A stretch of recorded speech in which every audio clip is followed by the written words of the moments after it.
Bonjour Véronique. Bonjour Guillaume. Comment ça va? Ça va bien. Ça va bien. T'es venu de loin pour... là, t'es venu chez moi, et de loin, je crois, pour témoigner. Puis ça fait longtemps qu'on discute. Oui, je viens du Var, donc le sud-est. Exprès, pour témoigner. Un aller-retour en train. Pourquoi? J'y tenais parce que j'ai écouté tous les épisodes. Et aussi, au début, je me suis dit, oh, ces gens qui ont fini leur analyse et qui sont encore en train d'en parler. Et puis, très vite, je me suis prise au jeu. Je trouve les différents contextes de fin d'analyse très intéressants. Les différents types d'analystes très intéressants. Et tes questions extrêmement pertinentes. J'écoute beaucoup de choses sur la psychanalyse. Et en général, ça m'ennuie profondément. Et là, pas du tout. Donc voilà, c'est pour ça que je suis venue. Ah bah c'est sympa, merci. T'as fait combien d'années d'analyse, toi? En tant qu'analysante, 5. Et après, j'ai continué en supervision. Et je suis toujours en supervision. Mais pas avec la même personne. Bon, j'expliquerai un peu dans l'histoire. Du coup, supervision, ça veut dire que t'es devenue toi-même psychanalyste? Oui. Je suis devenue psychanalyste au bout de 5 ans d'analyse et 4 ans de formation. Ah non, du coup, 7 ans d'analyse alors. Et 4 ans de formation. Voilà. Pendant ces 7 ans, je te propose qu'on commence par toi en tant qu'analysante. Est-ce que tu sais me dire quels sont les nœuds que tu as travaillés pendant ces 7 ans, les nœuds les plus importants pour toi? Oui. La violence. En fait, j'ai écouté il y a pas longtemps une conférence de Juan David Nasio, qui est un psychanalyste que j'aime bien, qui disait il y a 3 traumas fondamentaux pour les enfants, qui vont les amener à développer de belles névroses. Eh bien, j'avais les 3. Donc, la violence, les abus sexuels et l'abandon. Donc, j'ai travaillé dessus. On a commencé par l'abandon, puis la violence très vite. Donc toi, au moment où, avant de commencer la psychanalyse, quels étaient les symptômes ou quelle était ta réalité et le déclic pour te dire, ok, je commence un travail? J'étais scientifique, je faisais de l'océanographie, physique-chimie, et j'étais extrêmement stressée. C'est-à-dire, passer un oral, c'était épouvantable, prendre des responsabilités, c'était épouvantable, des fois, rien qu'aller en cours, c'était épouvantable, je me retrouvais avec l'estomac complètement noué. Et mais c'est pas ça qui m'a amené à l'analyse. C'est-à-dire que ça m'a amené à la danse. C'est-à-dire que j'ai commencé de travailler et je pleurais tous les matins quand je devais partir au travail. Et à un moment, je me suis dit non, mais je peux pas vivre comme ça, quoi. C'est juste pas possible. Je dansais depuis longtemps à côté. C'était mon grand bonheur. Et donc j'ai fait un virage vers le travail chorégraphique. Et le grand bonheur s'est transformé peu à peu en un métier, avec ses hauts et ses bas. Et je me suis très mal adaptée au monde artistique parisien, venant de ma province. La froideur, j'y arrivais pas en fait. Je me rappelle, la première fois que je suis rentrée dans un studio de danse à Paris, c'était pour prendre un stage, je crois. Moi, j'arrive comme une fleur dans le studio. Je sais pas, je devais avoir une vingtaine d'années, même un peu plus, parce que j'avais fini mes études, 25, mettons. Et je dis un grand bonjour à la cantonade. Personne m'a répondu. Personne ne m'a regardé. Je me suis dit, waouh. Alors. Et là, danser dans ces conditions-là, c'était pas possible. C'est-à-dire, du coup, je savais plus rien faire. Je pouvais rien donner de moi. Donc, je me retrouvais avec ces mêmes difficultés, en fait. Bon, après, de fil en aiguille, j'ai travaillé dans des compagnies, j'ai fait des choses, mais avec toujours ce tiraillement, avec une extrême timidité, et en même temps le besoin du mouvement qui pour moi était réparateur par rapport à la violence que j'avais vécue. Donc il m'amenait une grande sensualité, la musicalité, j'aurais voulu être musicienne au départ. Donc voilà, ça me réparait intérieurement. Et du coup, je te passe ton verre d'eau. Oui, merci. Et du coup, tu ressens une profonde anxiété, une difficulté à être même dans la danse dans un milieu en plus pas très accueillant. Mais qu'est-ce qui te fait commencer une psychanalyse, et est-ce que tu te souviens si c'était volontaire le choix de la psychanalyse, ou t'es allé au hasard rencontrer n'importe quel thérapeute? Je suis allée au hasard, mais donc dans ce cheminement, j'ai été enceinte, j'ai eu ma première fille à Paris, et je me suis dit je peux pas l'élever à Paris, c'est juste pas possible. Moi, j'ai grandi dans les bois, donc mais à travers, dès que j'ai été enceinte de ma fille, j'avais le souci de ne pas transmettre, et je me disais mais là, tout ce que je porte en moi, toutes ces choses contre lesquelles je bataille, je veux pas lui transmettre. Alors je me suis mise à chercher tous les chemins possibles. J'ai été en contact avec un chaman qui venait de Sibérie, j'ai accouché toute seule à la maison, dans l'eau, je faisais des pratiques dans l'eau avec le bébé, c'était hyper sympa, hein, de la voltige avec le bébé, c'était super, tout ça dans l'espoir de ne pas lui transmettre mon mal-être. Et puis après j'ai quitté Paris, je suis allée donc là où je vis maintenant, en province. J'ai un très beau lieu. C'est un centre chorégraphique en fait, enfin pas national, hein, mais il y a un studio de danse dans la campagne, de l'hébergement. Donc il y avait ce chantier. Tout ça construit à la force de nos muscles, mon compagnon et moi. Et j'ai eu une deuxième fille. Et puis j'ai eu un fils. Et là, le petit paradis, les enfants au fond des bois, l'école à la maison. J'ai vraiment essayé de faire tout bien. À ce moment-là, t'as toujours pas commencé ta psychanalyse.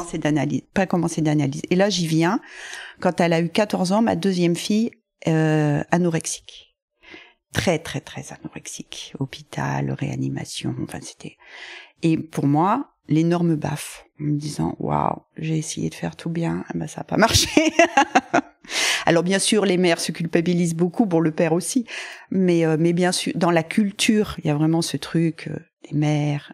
Et puis avec dans le mauvais côté aussi des développements, oui, Psychologie Magazine, là, tous ces trucs là, c'est toujours la faute de la mère. Et c'est là où j'avais le dos complètement fracassé de ça. Je vais avoir un copain qui est ostéopathe qui me dit, tu sais, va faire une psychanalyse.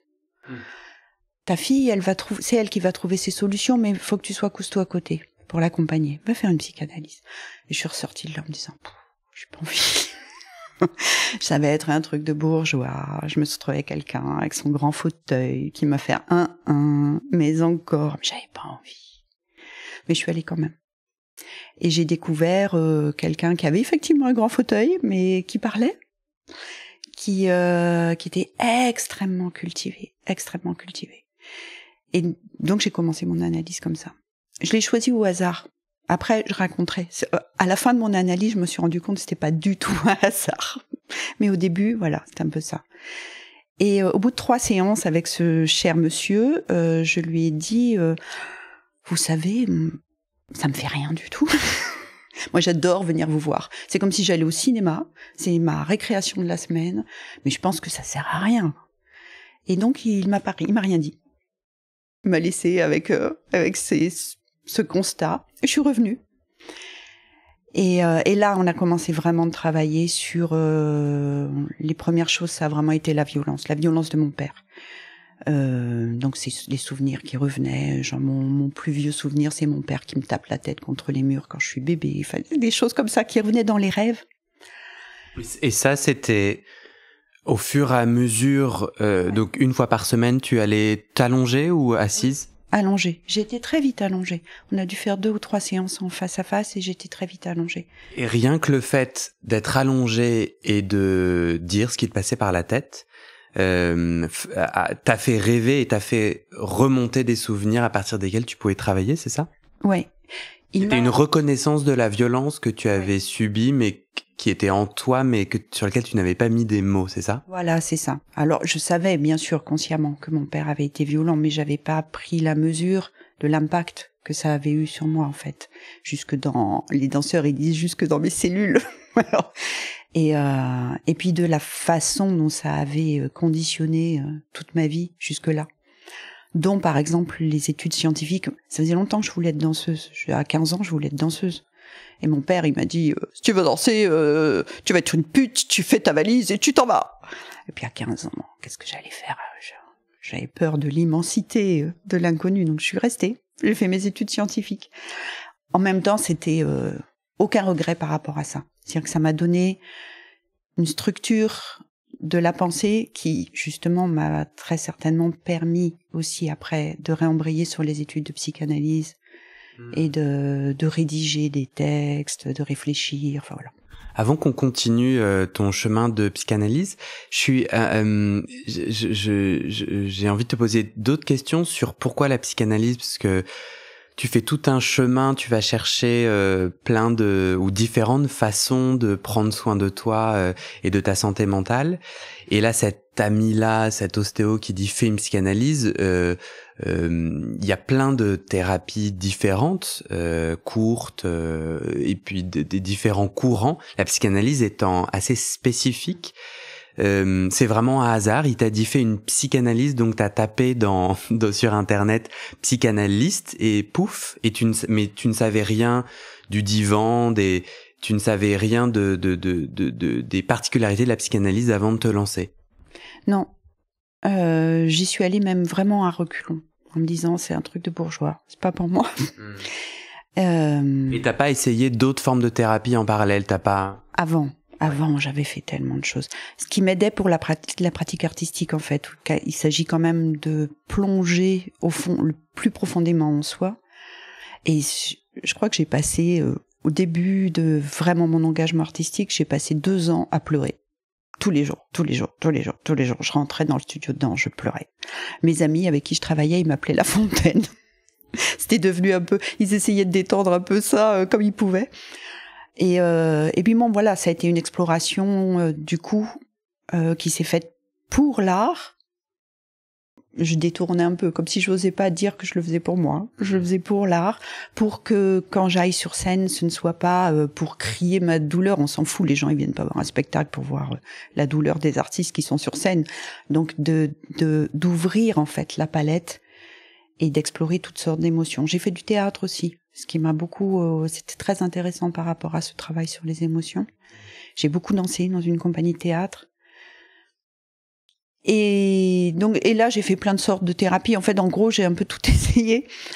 Et c'est quoi la différence clé que tu as découvert dans la psychanalyse par rapport à ces autres formes de thérapie? Qu'est-ce qui la différencie? La liberté. C'est-à-dire que je ne supportais pas qu'un thérapeute me dise qui j'étais, quoi penser, comment faire. Ça vraiment c'est quelque chose que je supportais pas. Et là je suis arrivée en analyse avec cet homme qui parlait un petit peu, mais n'essayait jamais de me guider, me laissait juste quand j'entrouvrais une porte, il m'aidait à l'ouvrir un peu plus grand. Voilà, c'était un peu ça. Mais il y avait moins de conseils ou d'opinions, c'est ça? Tu disais que aller en analyse c'était comme aller au cinéma, qu'il avait beaucoup de culture. Je comprends pas. Enfin, à part que je comprends que tu as l'air d'être assez que le transfert était là et que tu étais très heureuse ou en tout cas inspirée. Mais comment tu pouvais savoir qu'il avait beaucoup de culture? Ce qu'il te proposait en séance, c'était des citations. C'est arrivé. C'était un auteur, il écrivait, et donc j'ai dit imparfait, il est mort. Et donc c'est arrivé que de temps en temps il se mette à me citer un extrait d'un poème en résonance par rapport à ce que je venais de dire. Et du coup ça m'ouvrait une curiosité. J'allais chercher le poème en question, lire des choses de cet auteur. Lui, c'était vraiment la littérature. Moi, ça m'arrive en tant qu'analyste de proposer plutôt du cinéma. Moi, je suis très cinéphile. Donc, de suggérer par rapport à un rêve ou par rapport à une thématique qui a été abordée en fin de séance, suggérer un film. Voilà. Alors, si on revient sur ton chemin d'analyse, tu as dit 3 grands nœuds. Tu as dit on a commencé par la violence. La mise en mots et ces souvenirs qui remontent via des rêves, qu'est-ce qui s'est passé du coup? J'ai eu l'impression d'être que tout à coup, que petit à petit, cette masse d'émotions intérieures se dégonflait pour arriver à être moi-même peu à peu. Alors il y a les autres nœuds, hein, il n'y avait pas que la violence, mais vraiment trouver une sorte de tranquillité intérieure et d'acceptation. Je me rappelle d'ailleurs vers la fin de mon analyse où j'avais un rêve. Je me rappelle plus du rêve en question, mais en tout cas, pour moi, c'était une sorte de réconciliation avec mon père, où je dis bon, il était encore vivant. Maintenant, mon père est mort aussi. Je disais, il a fait ce qu'il pouvait. Et mon analyste m'a répondu, il peut peu. Mais ouais, c'était. Donc il y a eu cette grande réconciliation et aussi de me dire que tout ce parcours de vie, toute cette quête qui finalement m'a enrichi, c'est grâce à ça. Si j'avais pas vécu ça, j'aurais pas eu besoin de faire ce chemin-là. Et c'était une énorme richesse en fait. Et puis ça m'a permis de devenir l'analyste que je suis aussi maintenant. Du coup, ce que j'entends de ton chemin d'analyse, c'est il existe en nous. Alors, il existait en toi une peine immense ou un petit poids qui faisait très mal, qui n'avait de cesse d'avoir des conséquences. Donc, tu pleurais beaucoup. Cela créait un mal-être qui, tant qu'il n'était pas exprimé, puis sublimé, puis compris et sublimé, continue à faire du mal, et c'est ça, l'analyse t'a permis de retrouver le petit pois, de le déloger et de le transformer en une délicieuse purée. C'est exactement. J'aime beaucoup la purée de petits pois. Oui, c'est exactement ça. C'est exactement ça. Alors que avec les autres pratiques que j'avais faites avant, quelque part, ce petit pois, on le faisait affleurer, mais je savais pas quoi en faire. Je me rappelle d'une fois une séance d'acupuncture où l'acupunctrice m'a dit « Je crois qu'il y a un problème énergétiquement au moment de la conception. » Elle parlait de ma conception. Et je suis repartie du rendez-vous, je me dis « Mais qu'est-ce que je fais de ça ?» Et pour moi, il y a vraiment qu'avec l'analyse où j'ai réussi à m'approprier cette histoire-là, à la faire vraiment mienne et pas une masse de souffrance que je mettais au fond de mon inconscient bien refoulé. Est-ce que je te redonne ton verre d'eau? Parce que je sens que ta bouche est sèche. N'hésite pas, j'en ai plein de l'eau du robinet. Moi, j'imagine quelqu'un qui t'écoute et qui se dit non mais quand même, il y a eu de la violence. Comment la psychanalyse a fonctionné? Donc tu dis comme j'entends, ça t'a aidé à reprendre le pouvoir. Est-ce que tu aurais des éléments à nous donner pour expliquer, puisque si je comprends bien, une fois par semaine tu t'allonges, tu dis ce qui te passe par la tête. Comment on se réapproprie de la violence? Comment on sublime de la violence? C'est un peu ma question. Alors, sublimer la violence, c'est ce que j'ai fait avec la danse. Là, il s'agissait vraiment d'aller chercher tout ce qui était refoulé, tout ce qui restait refoulé, de le faire passer à la conscience pour que ça devienne neutre finalement. Des fois, j'aime bien cette image. Je faisais de la chimie avant, donc il y a un acide, c'est ce qui est refoulé dans l'inconscient, et quand avec l'analyse, en le faisant passer à la conscience, on met un peu de base dessus. Ça devient neutre.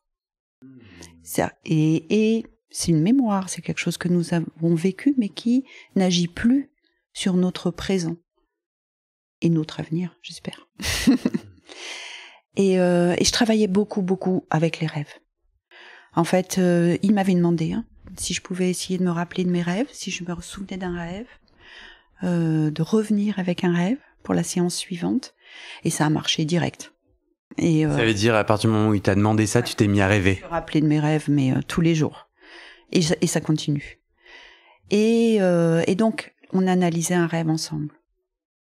Alors bien sûr, comme il s'agissait de mon rêve, c'est moi qui savais, mais comme c'était quelque chose de refoulé, j'avais du mal à aller dans les zones d'ombre, et là, il intervenait. C'est pour ça que j'aimais bien, c'était vraiment une conversation en fait. On n'était pas en vis-à-vis, mais c'était une conversation. On cherchait ensemble. Qu'est-ce que tu as découvert qui était refoulé? Par exemple, je me souviens d'un rêve là où je sais pas si tu as vu la leçon de piano de Jane Campion. Non. Il y a une scène dans ce film où le mari officiel de cette femme qui est amoureuse d'un autre homme lui coupe le doigt. Il lui coupe le doigt où elle a son alliance. Et j'ai rêvé de cette scène. Et donc l'analyse, forcément, le doigt, le pénis, ça va vite en psychanalyse. Et pour moi, ce qui était réparateur avec ce rêve, c'était que même si je n'ai pas de pénis, je vous emmerde, je fais ce que je veux. Et donc c'était vraiment, ça a été dans ce sens-là en fait, comme une façon de renvoyer à mon père, c'est-à-dire la représentation intérieure de la figure paternelle que j'avais. Tout ce que tu as fait en fait, ça servit à rien. Je suis toujours là, je vais bien. Ouais, ça, c'était plutôt comme ça. Il y a une deuxième problématique, donc je parlais de la violence, il y a eu l'abandon. Alors l'abandon, ça s'est manifesté par 1 mois en couveuse quand je suis née. Et je suis née avant terme. Une tentative désespérée, je pense, de ma mère et moi, elle était partie en vacances dans sa famille à elle, avec mon père, pour Noël. Et là, déclenchement d'accouchement, c'était pas du tout le moment, c'était un mois trop tôt. Et je pense que c'était une tentative désespérée d'organiser pour nous deux cette naissance dans un milieu où elle était sécurisée. Ils n'ont pas écouté, elle est repartie dans sa belle famille, elle est accouchée là-bas. Mais donc voilà, ça aussi, par rapport au lien inconscient, je crois que ça a induit, comme c'était mon vécu in utero, ça a induit la puissance de la relation que j'ai entretenue avec mes enfants in utero. C'est-à-dire que je savais, dès que j'étais enceinte, que cette relation-là, elle était importante. Et qu'il ne s'agissait pas de me pointer à 8 mois et demi en disant je vais faire une préparation à l'accouchement, mais que c'était tout de suite. Et que tout de suite, c'était une façon d'aider ce fœtus à se développer du mieux possible que d'être en communication avec lui, tout le temps. Avec lui ou avec elle, je savais pas, je m'étais pas préoccupée du sexe du bébé avant la naissance. Et donc ça a été très important aussi. Et c'est grâce, finalement, à cette tentative désespérée de ma mère et moi d'essayer de faire une naissance agréable. Et après la couveuse, en fait, c'était une autre époque, c'est-à-dire que maintenant, les parents peuvent aller voir les enfants, ils peuvent les toucher. À ce moment-là, le bébé était dans une boîte en verre, ils pouvaient pas me prendre dans leurs bras, ils avaient droit à 1 heure de visite par jour, un truc comme ça. Donc globalement, ça fait 1 mois sans contact, dans une boîte en verre. Et ça a été l'abandon total. Et avec après, en plus, quand je suis arrivée, une mère complètement paumée. Elle était toute jeune, elle avait 20 ans quand elle était enceinte de moi. Elle n'avait pas du tout prévu de vivre avec cet homme-là. Elle s'est retrouvée enceinte d'une aventure. Et puis, on ne pouvait pas avorter à ce moment-là.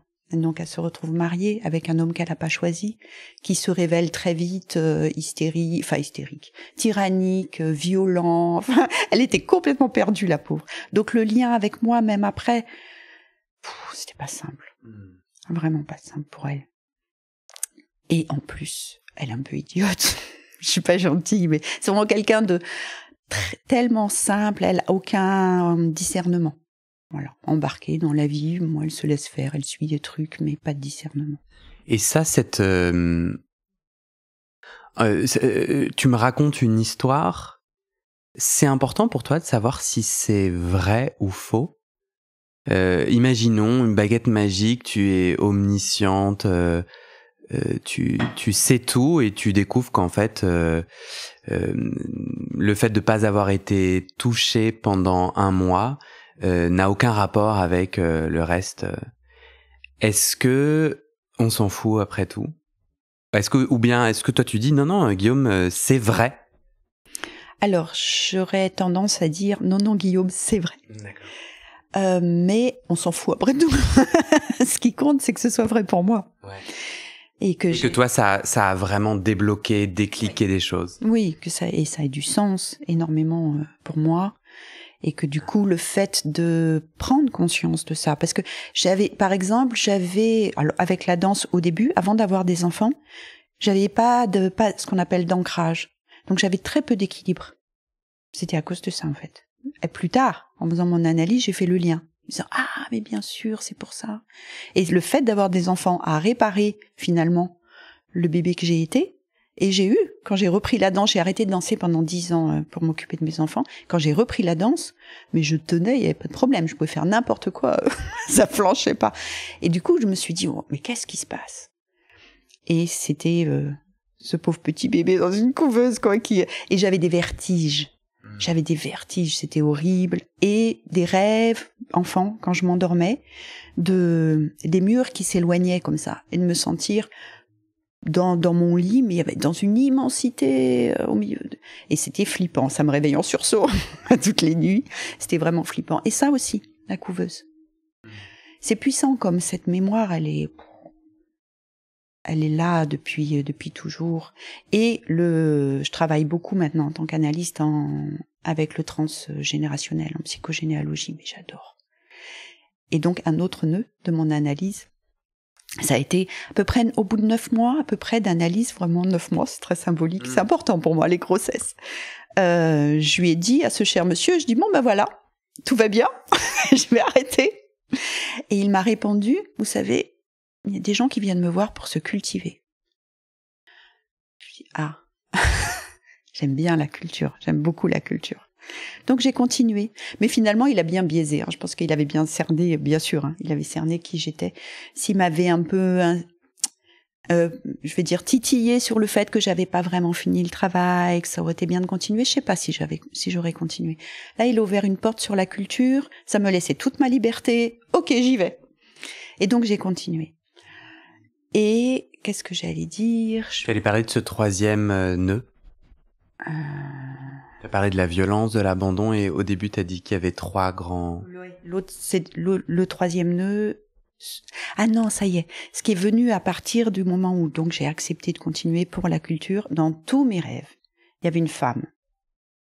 Une espèce de silhouette noire qui était présente dans tous mes rêves. Et c'est ça le lien avec le transgénérationnel. En fait, cette femme, en analysant les rêves peu à peu, c'était la mère de mon père, qui ne la connaissait pas. Mon père, il a été, lui, il disait abandonné, mais en fait, sa mère a été chassée. Elle a été répudiée à la fin de la Seconde Guerre mondiale parce qu'elle avait couché avec les Allemands, disait-on. On ne sait pas, en fait, ce qui s'est passé. Et donc, cette femme a été dans tous mes rêves. Et du coup, là, j'ai pris la mesure de la puissance de ce qui s'est passé dans les générations d'avant. Le poids de cette guerre que nous portons tous encore en nous, ça fait que 3 générations, c'est pas fini. Il y a encore tout ça dans les inconscients. Et le troisième nœud, donc, parce que ça c'était la figure en noir, on va dire, la mère de mon père, qui m'a aidé à comprendre aussi, du coup, l'état de mon père, sa violence, sa colère vis-à-vis des femmes. Il s'est toujours dit, elle m'a abandonné. Bon, comme un bébé, sa mère disparaît, elle m'a abandonné. C'était pas du tout ça, en fait. Et même à la fin de sa vie, je l'avais invité à manger au restaurant pour savoir cette histoire, parce qu'il me l'avait jamais dit. C'était dans mes rêves, j'avais fait mes liens, je m'étais un peu reconstitué mon histoire et je voulais la corroborer, en fait, en parlant avec lui. Et il m'a dit, même à la fin de sa vie, il n'a pas réussi à accepter que c'était la guerre. Peut-être elle était tombée amoureuse, ça peut arriver. Peut-être elle leur a tous sauvé la vie. Personne ne le sait. Et que, non, elle l'a abandonné, c'était une pute. Voilà, il est resté sur sa colère énorme. Et ce jour-là, je me rappelle, je lui avais dit, il ne savait pas quoi me répondre, je lui avais dit, et alors, c'était peut-être une pute. Les putes sont des femmes très bien. Et moi, il m'a regardé avec des yeux ronds, genre ma fille est folle. Mais au final, ce que j'entends, peut-être en plus de sublimer, on réhumanise en reconstituant l'histoire, parce que ce qui résonne vachement pour moi, c'est quand tu dis oh là là, on dit toujours que c'est la faute de la mère, et en fait moi ce que je sens c'est bah oui, c'est toujours la faute de la mère, c'est toujours la faute du plus âgé qui a pris la responsabilité de faire rentrer quelqu'un dans un monde et qui est censé l'équiper.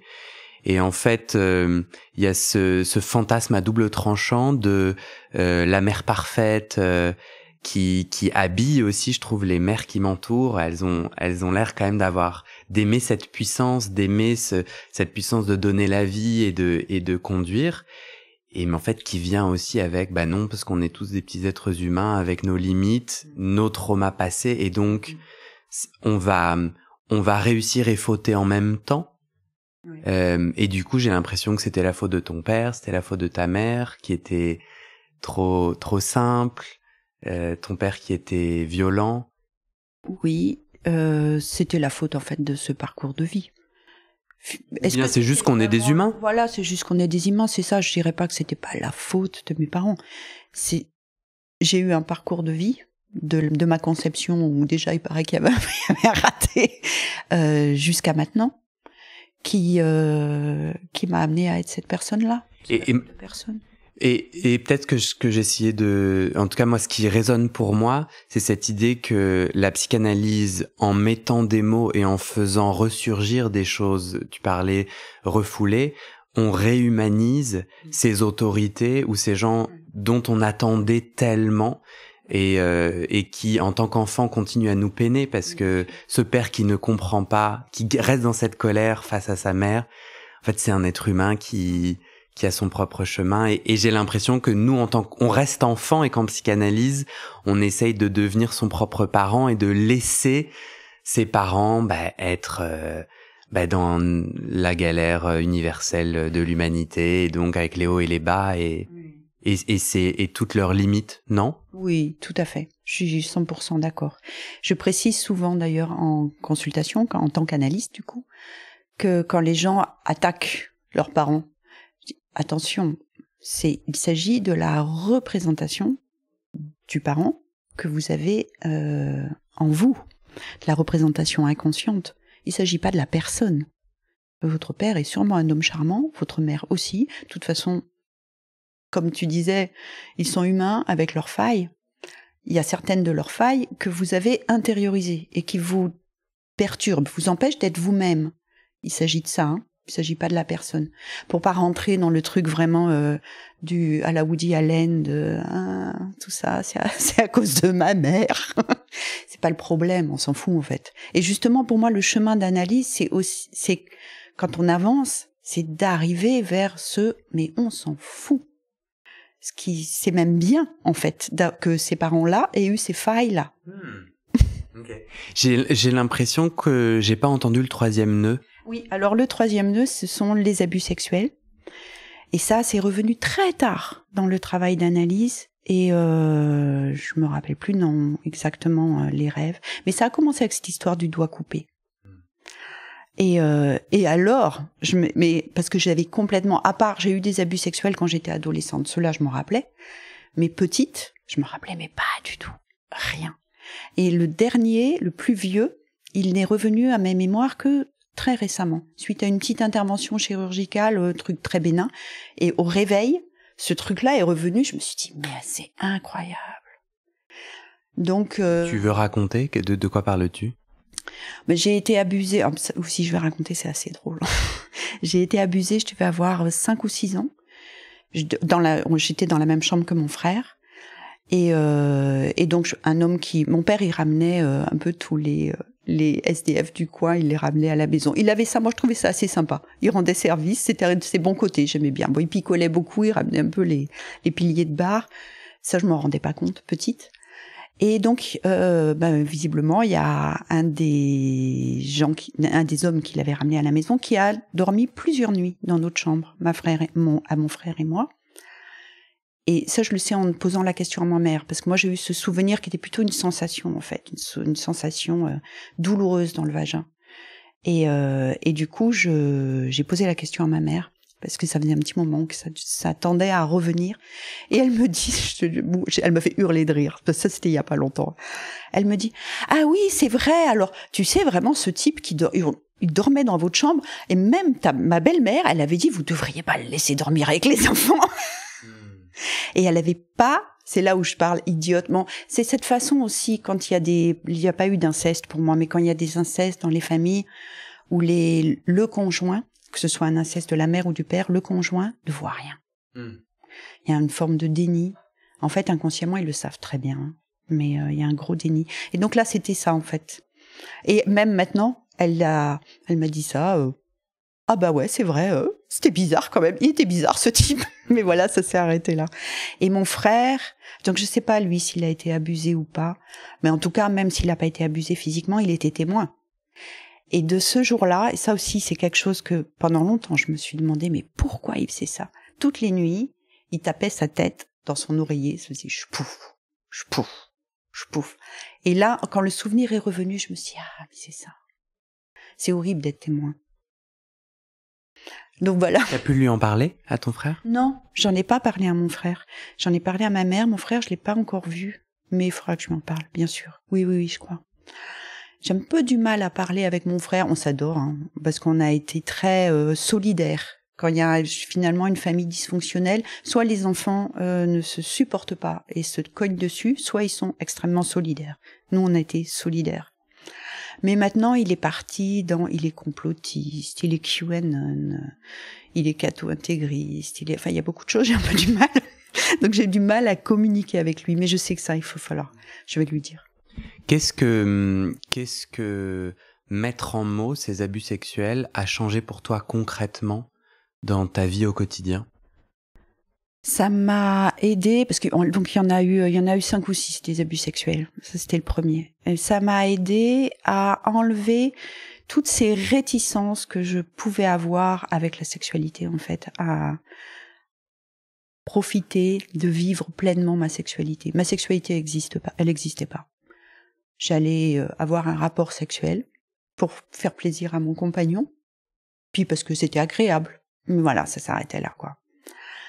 Et je me rappelle d'une fois, j'étais au collège, j'avais une prof d'anglais adorable, tout le monde l'adorait. Et on était allé chez elle et elle s'occupait du planning familial et elle nous avait fait un peu une discussion sur la sexualité et elle avait senti que il y avait un problème, quoi, pour moi. Je n'intervenais pas, je disais rien. Et donc elle avait essayé de me poser un peu des questions, j'avais esquivé. Mais je m'étais dit, elle avait senti, elle s'est dit, oh là, il y a quelque chose qui va pas. Donc ça m'a permis d'oser me connecter à mon désir. J'ai envie, j'ai pas envie, d'être libre avec ça. Parce que sinon, toute ma vie, je me suis conformée au désir de mon compagnon. Parce que je l'aime. Mais c'était pas le mien. Voilà. Tu as commencé en disant j'ai cru que j'avais choisi ce psychanalyste par hasard et en fait c'est pas par hasard et je m'en suis rendu compte à ma dernière séance. Quand était cette dernière séance? Alors la dernière séance, j'ai commencé une formation puisque quitte à me cultiver, j'ai continué encore 2 ans d'analyse et puis je me suis dit bon, quitte à me cultiver, je vais aller jusqu'au bout. Théorie analytique. Donc mais que je comprenne, excuse-moi, dans ces 2 dernières années avant la dernière séance, on se cultive, ça veut dire tu viens, tu continues à dire des rêves. Oui. En quoi tu te sens te cultiver? En quoi cette histoire continue à être vraie pour toi? C'est un peu une boutade. C'est parce que il m'a empêché de partir en me disant de continuer pour me cultiver. Mais en fait, j'y allais pas pour me cultiver. Et on parlait pas vraiment de culture. Hein. De temps en temps, il me disait une phrase d'un poème ou il me parlait d'un bouquin, mais voilà. Non, on continuait le travail sur les rêves et d'explorer, de faire revenir à jour tous ces souvenirs, de faire du lien aussi beaucoup avec la danse. Pourquoi la danse? Pourquoi ça avait été tellement réparateur pour moi? Et donc, ma dernière séance, eh bien, j'ai rêvé que mon père dansait. C'était une belle revanche. Il dansait sur scène. Et donc, je me suis dit, bah voilà, on a fait la boucle est bouclée, en fait. Donc, un soir, soudainement, une nuit, tu rêves, le lendemain, tu te dis, ce rêve-là, c'est que la prochaine séance sera la dernière. Oui, pour moi, c'était ça. Et ça a été corroboré par mon analyste qui, alors c'était, je sais pas si c'était pour cette dernière séance ou s'il m'avait téléphoné, parce qu'il y a eu un moment, vers la fin de mon analyse, on a travaillé ensemble sur un projet artistique. Il était venu, moi j'expliquerai ça après. Donc en fait, mais explique maintenant. Pendant que tu étais en analyse, tu as travaillé avec ton psychanalyste? Vers la fin, on a dû faire encore 2 ou 3 cette dernière séance. Je pense qu'il avait senti que ça va, c'était fini pour moi. Il me l'avait pas dit, il attendait que ça vienne de moi. Mais il a accepté. En fait, on faisait un projet, donc mon compagnon et moi, et avec d'autres artistes, on était 4, un projet qui s'appelait QCM amoureux, QCM comme un questionnaire à choix multiples, dans les lycées, qui parlait de la sexualité, en fait, avec des questions. Et on a une amie autrice qui avait écrit ce texte, une question et plusieurs réponses possibles autour de la sexualité. Moi, je dansais, le texte était la bande-son, c'était ce texte, il n'y avait pas de musique. Et après, il y avait des entretiens avec les lycéens, c'était génial. C'était un projet vraiment extraordinaire. Sauf que, quand on a voulu le présenter dans des lycées, avoir les subventions du conseil régional, pouvoir aller dans les lycées, le rectorat nous a dit « Ah, qui vous êtes, vous, pour parler de sexualité avec des lycéens ?» Donc, je me suis dit « Psychanalyste ». Donc, je lui ai demandé s'il voulait bien nous accompagner dans ce projet. Pour nous, c'était pour pouvoir rentrer dans les lycées. Et en fait, il a accepté. Je m'y attendais pas du tout. Il a accepté. Et c'était très intéressant. Parce que, en fait, franchement, par rapport au rectorat, il aurait mieux valu qu'il soit pas là, parce qu'il était pire que nous. Très provocateur. Il était homosexuel. Il leur lisait des poèmes de Sappho. Il était hyper provoquant. Il les titillait un peu dans les questions. C'était super intéressant. Et les lycéens ont adoré ce projet, parce qu'on leur dit qu'on va leur parler de sexualité, on leur parle de contraception et de prévention des maladies sexuellement transmissibles. On leur parle pas de sexualité. Ouais. Ou du plaisir. Moi, je suis quand même un peu étonné. Je sais pas, peut-être c'est mon rapport à la règle et au contrôle, mais du coup, j'entends une fin qui... t'as dit, il m'a empêché de terminer. Moi, le terme empêché m'a un peu crispé. Toi pour qui la liberté était importante, ça semblait, en tout cas, sur ces 2 dernières années, un peu... Donc, soudainement, il est rentré dans ta vie, en fait. Ouais, moi, j'ai un petit rapport d'étonnement, mais en vrai, on s'en fout Mais c'est vrai que je me dis, ah bon, bah tiens. Donc, la dernière séance... c'est fait, en fait, il y a eu en fait, ces 2 dernières années, petit à petit, ça s'est arrêté. Puis un jour, tu viens, tu lui dis, j'ai fait ce rêve, c'est terminé, et puis... Alors, c'est pas exactement comme ça. Je lui dis ce rêve, sur lequel il a pas vraiment embrayé. Juste un détail, il m'a pas empêché d'arrêter, finalement. Avec son histoire de culture, de se cultiver, il m'a ouvert une porte. C'est toi qui as dit empêcher. Oui, après, je sais, oui, c'est bon, je corrige ce que j'ai dit. Je me suis rendu compte quand tu l'as dit, je me suis dit, ah ouais, non, j'ai pas été tout à fait juste. Mais ça a pas duré 2 ans, en fait. Quand il a travaillé avec nous, après, on a dû faire 2 ou 3 séances. C'était vraiment à la toute fin de mon analyse. Donc, j'en étais à 7 ans. Ouais. Et c'était vraiment, non, j'en étais à 5 ans à ce moment-là. C'était vraiment, et les dernières séances au bout de 5 ans. Et donc. Du coup, raconte cette dernière séance. Alors, la dernière séance, donc moi, je lui raconte mon rêve. Et il me rappelle, dans la semaine d'après, par rapport au travail, au projet, on devait caler des dates, des trucs comme ça. Et il me dit, j'ai fait un rêve. Il me raconte son rêve. Et donc, dans son rêve, il avait rêvé qu'on descendait des escaliers tous les deux. Et qu'à un moment, lui, il s'arrêtait. Et que moi, je continuais de descendre les escaliers. Et il me dit, il me vous voyait encore à ce moment-là, même si on travaillait ensemble, on se vous voyait tant que j'étais en année. Tout le monde le tutoyait sauf moi. Et il me dit, c'est bien que vous ayez choisi le chemin de l'analyse. Il faut qu'il y ait des gens qui continuent. Et ça, c'était entre 2 séances. La séance d'après, j'avais eu un agrément, j'avais fini mes 2 années de formation, j'avais un agrément en praticienne en psychothérapie. Et donc, je me posais la question, allongée sur le divan, de qu'est-ce que je fais, est-ce que je m'installe ou pas, est-ce que je suis prête ou pas. Enfin, je pense comme font un peu tous les thérapeutes, en se disant, oh là là, est-ce que je suis légitime ou pas. Et puis, il me retourne la question, parce que globalement, j'attendais à ce qu'il me dise ce qu'il en pensait. Puisque c'était lui mon analyse. Ça voulait dire, est-ce que j'ai fini cette analyse ou pas. Et il me retourne la question, comme savent bien faire les analystes. Et du coup, je me rappelle que je dis, d'accord, ok, je m'installe. Moi, je suis d'accord avec le fait de m'installer. Je vais le faire. Et il me répond, ça vous intéresse, la psychothérapie? Et donc, j'ai hurlé de rire. Je dis non, ça m'intéresse pas du tout. Et qu'est-ce qui vous intéresse? C'est la psychanalyse qui m'intéresse. Et il me dit, mais alors, qu'est-ce que vous attendez? Et là, j'ai eu l'impression que j'étais en haut d'une falaise et qu'il m'avait mis un grand coup de pied au cul. Et que j'ai un au secours. Mais je l'ai fait. Je l'ai fait. Tout comme quand j'étais danseuse, j'avais ce moment de trac avant d'entrer sur scène. Bah, c'était pareil, en fait. Et vous vous êtes jamais reparlé, jamais revu? Si, parce qu'il est devenu mon superviseur. Donc, on a continué en supervision. Jusqu'à ce qu'il décède. On a dû faire encore 2 ans, en fait, de travail ensemble en supervision. Toujours avec les rêves. Donc, la supervision, c'est toi qui amènes tes rêves et la suite de tes nœuds? Ou ceux de tes patients, patientes? Ceux de mes patients, en fait. Dans mes rêves, il y a mes analysants, mes analysantes. Donc, j'ai découvert avec lui, en fait, qu'ils étaient cachés dans mes rêves. Il m'a aidé à... Je pense, un rêve, il a 1000 façons de l'analyser. C'est ça qui est beau aussi, hein. Et en fonction de la personne, en fonction de l'analyste, en fonction de la demande, en fonction. Et donc là, il m'a aidé à me rendre compte que dans mes rêves, il y avait mes analyses. En plus, au début, j'en avais pas beaucoup, j'en avais 2, 3, donc c'était facile de les trouver. Et maintenant, je suis toujours en supervision, donc avec quelqu'un d'autre, parce que lui est décédé.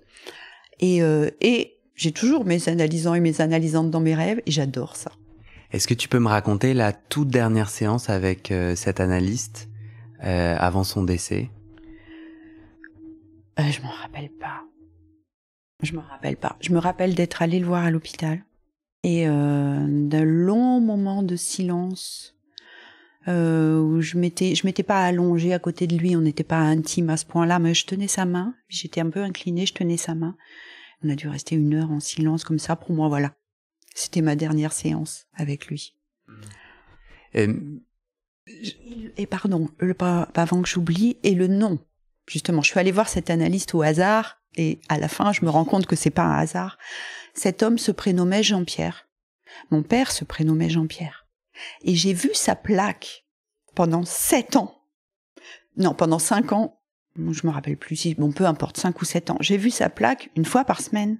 Et j'ai pas vu le Jean-Pierre. Et c'est du moment où j'ai fini mon analyse, j'ai vu le Jean-Pierre et je me suis dit, non, c'est pas possible. Incroyable, quoi. Est-ce que tu penses... En fait, moi, je suis pas très connaisseur de la théorie. J'avais l'intuition qu'en analyse, un transfert, ça se clôt ou ça se... À défaut d'un meilleur mot... ça se termine. Et là, en fait, tu es sur son lit de mort.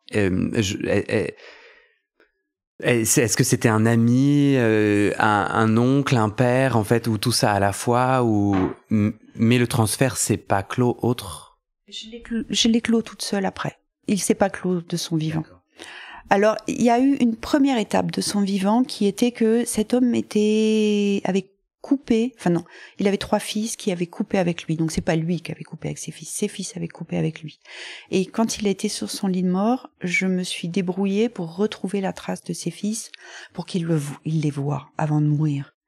Et donc il en a vu 2 avant de mourir. Et pour moi, c'était une façon de, finalement, déjà sortir un peu du transfert. Parce que j'ai été très proche de lui, en fait, sur les 2 dernières années, justement. Quand j'étais en supervision, et on avait ce projet artistique ensemble. On a eu vraiment une relation amicale. Donc là, le fait... Et tu le payais? Oui, je payais. Oui, je payais. Et ça Enfin, moi, je paye pas mes amis. je te cherche un peu parce que... Oui. Mais on a eu... je crois que lui comme moi, on avait quelque chose de très clair dans... à quel endroit de notre relation nous sommes. Quand j'étais dans son cabinet, en supervision avec lui, il devenait mon superviseur. Quand on était dans la rue pour aller voir un film ensemble, il était mon ami. Et vraiment, il n'y avait pas de confusion avec ça. Et on parlait jamais en dehors, quand on se voyait en dehors, de ce qui se passait en consultation. Jamais. Toi, tu te verrais reproduire ça avec un ou une analysante? Je l'ai fait. C'était un peu périlleux parce que c'était au début. de ma pratique d'analyste, j'étais allée voir une amie qui allait très très très mal suite à une rupture amoureuse. Et puis j'étais un peu désemparée parce que les discussions entre copines, ouais, c'est bien, mais je savais que ça allait pas l'aider vraiment. Donc je lui ai dit, écoute, pendant que je suis là, si tu veux, nous faisons une consultation par jour. Pour moi, c'est la meilleure façon de t'aider. Et puis, si ça te lance dans l'analyse, après, trouve un analyste ou une analyste à côté de chez toi, puis fais ton chemin. Et en fait, on a tellement bien travaillé qu'elle a continué son chemin avec moi. Et c'est pareil, il n'y avait pas de... Je crois que c'est vraiment une question de personnalité et j'ai une grande facilité à faire coupure. C'est-à-dire qu'il y a cette relation-là, qui est une relation d'analysante à analyste, et puis il y a la relation amicale. Et en plus, je crois que quand je l'ai eu en analyse, je l'ai pas revu amicalement jusqu'à dernièrement, et c'était sa dernière séance. Où en fait, elle est venue faire sa dernière séance, et après on a mangé ensemble. Est-ce que on va clore ton témoignage en tant qu'analysante? Est-ce que y a autre chose qui te vient pour raconter ton chemin d'analyse? Une dernière chose, oui, que je trouve importante, c'est un rêve aussi, dans lequel je danse dans tous mes rêves. Physiquement, je ne danse plus du tout, mais dans tous mes rêves, je danse.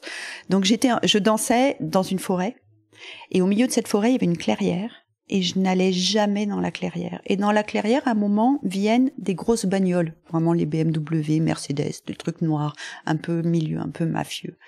Et voilà, cette image du rêve. Et en fait, en analysant, je me suis dit, c'est ma façon d'être psychanalyste, c'est-à-dire que là j'étais en formation, et je crois que ce rêve je m'étais emparée, parce que le rêve s'empare toujours des choses des jours proches du quotidien. Et je m'étais emparée de la grosse bagnole de mon formateur en psychanalyse, l'école que je faisais, la formation. Et vraiment, pour moi, c'était aussi une façon de prendre conscience que je serais jamais cet analyste-là qui allait gagner de l'argent sur, finalement, la misère des gens. J'exagère un peu, parce que c'est un bon analyste, je pense. Mais c'était un choix de me positionner, je fais payer en fonction des revenus, et j'essaye que les gens puissent continuer. Pour moi, ce qui est important, c'est qu'on ait le temps. Parce que si c'est trop cher, je sais qu'ils vont faire 4, 5 séances, ils vont arrêter. Et puis je triche un peu aussi, en tant qu'analyste, c'est-à-dire que souvent je suis à la campagne, dans un milieu assez défavorisé. C'est pauvre, là, cet endroit où je vis. Donc les gens viennent en psychothérapie en fait. Ils viennent parce qu'ils ont une problématique, ils ont envie de régler leurs problèmes et puis basta. Et moi, je parle pas des différences. Psychothérapie, psychanalyse, tout ce qu'on veut. J'explique pas les différences. Je parle juste de conscient et d'inconscient. Et de la façon dont le psychisme fonctionne. Et je leur propose de s'allonger. C'est-à-dire qu'on fait une première séance en vis-à-vis. Dès la deuxième séance, s'ils sont d'accord, bien sûr, ils sont allongés. Et je leur explique que c'est pour enlever tous les codes de politesse qu'on a quand on est en vis-à-vis. Et que ça va les aider à libérer leurs paroles, qui vont pas parler exactement de la même chose. Et je leur demande de se rappeler d'un rêve, parce que j'explique que le rêve, il vient de l'inconscient et qu'il va leur donner des indications et que ça va les aider à avancer. Et du coup, je me retrouve finalement dans un cadre psychanalytique, quasiment systématiquement, avec des gens qui sont venus en psychothérapie et qui des fois vont faire 3 séances. Parce que leur problème, il est réglé en 3 séances. Et eux, ils n'étaient pas venus pour faire une psychanalyse, donc ils arrêtent. Après, s'ils ont découvert l'intérêt du cheminement, ils continuent. Voilà. Ça donne une bonne transition vers une deuxième partie d'entretien de toi, Véronique, en tant que psychanalyste. T'es d'accord? Oui. On fait une petite pause? Oui. Je vais boire.